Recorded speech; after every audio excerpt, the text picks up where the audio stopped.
చేసినప్పుడు I don't know do she వచ్చినాం she doesn't know. ఇప్పుడు షీ డజంట్ ఇక్కడ ఎస్ రూల్ వచ్చినప్పుడు వర్బ్ అనేది ఎస్ రూల్ రాకూడదు, వర్బ్ అనేది ప్లూరల్ రాకూడదు. ఇప్పుడు షీ డస్ ప్లే అని చెప్పాను కదా, ఇక్కడ ఎస్ రూల్ వచ్చింది కాబట్టి ప్లే అనేది వన్ ప్లేనే పెట్టారు, ఇక్కడ మెన్షన్ చేశాము. షీ డస్ ప్లేస్ అని అనకూడదు, ఎస్ రూల్ ఇక్కడ డస్లో ఎస్ వచ్చింది కాబట్టి ప్లేలో ఎస్ యాడ్ చేయకూడదు.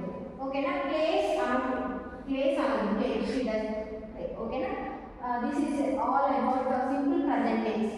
ఓకేనా, next present perfect tense and present continuous tense గురించి తెలుసుకుందాం. నెక్స్ట్ చూడండి, సమ్మర్ హార్డ్ అంటే కొన్ని వర్డ్స్ మనము బేసికల్గా కన్ఫ్యూజ్ అవుతాం అనమాట. మనకి ఎవ్రీడే తెలుసు అవి, అయినా మనం మిస్టేక్ చేస్తాము. కొన్ని డబల్